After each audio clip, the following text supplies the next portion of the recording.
That may ask you something most people don't think about. What happens after you buy an H domain? That's the exciting part. Not the "this domain has backlinks" part. Not the metrics screenshot. I mean, the moment you actually try to use it. Because here's the uncomfortable truth. Buying an H domain is easy. Migrating it correctly is where most people destroy its value. I've seen people buy great domains only to lose 30, 40, sometimes 50% of their traffic within weeks. Not because the domain was bad, but because the migration was sloppy. So, in this video, I'm going to walk you through exactly what to do after buying an H domain, step by step, in plain language, so you keep the authority, the backlinks, and the trust you paid for. Hey everyone, another day, another race. I am Ray from mozdomain.com, where we break down SEO strategies, domain insights, including H and expired domains, and also what actually works once you move past theory and start building real sites. And today's topic is very practical. No ranking hacks, no growth premises, just a real migration checklist that protects you and your investment. So, why domain migration is where most people mess up. Here's the biggest misconception I see. People think buying an H domain means the hard part is over. In reality, that is where the risk begins. When you buy an H domain, you are inheriting its backlink profile, its indexing history, its scroll patterns, and sometimes also its problems. Google doesn't reset a domain just because ownership changes. So when you migrate poorly, wrong redirects, missing pages, broken SSL, DNS mistakes, Google doesn't say, "Oh, they're nil, that's really nice." It just sees instability, and instability is the fastest way to lose trust.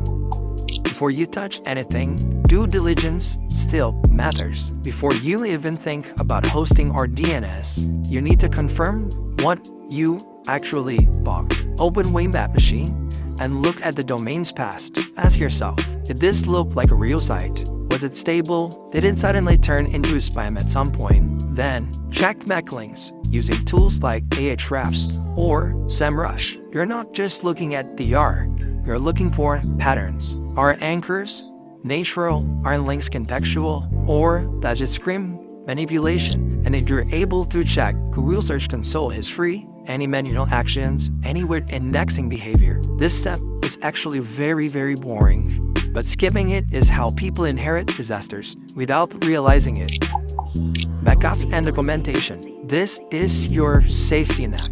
Before migration day, back everything up. Files, databases, DNS records, alt URLs. I know it feels excessive until something breaks. Because if something goes wrong and you don't have your old URLs, your old redirect map, your previous DNS config, you're guessing in the dark.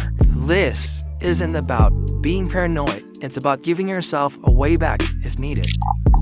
Hosting DNS and SSL. Silent mistakes happen. Once you're ready to move, set up hosting first. Get the site working privately before pointing the domain. Install SSL before going live. HTTPS matters not just for rankings, but for trust signals and browser behavior. Then comes DNS. This is where patience matters. DNS propagation can take 24, even 48 hours. And during those times, things can look broken depending on location.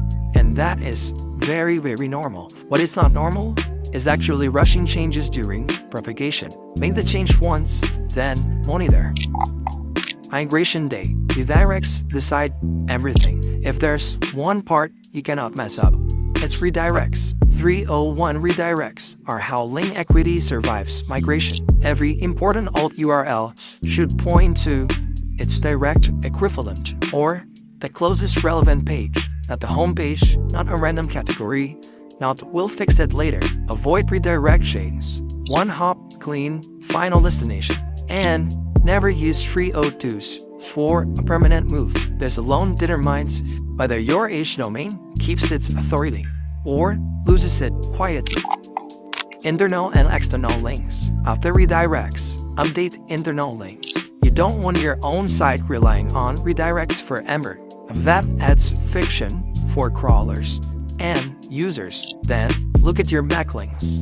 You don't need to email everyone. Focus on the top referring domains. If a high-authority site links to you, it's worth asking for an updated URL. Even a handful of updated links can stabilize things faster. Testing before you relax, before wanting the migration done. Test everything.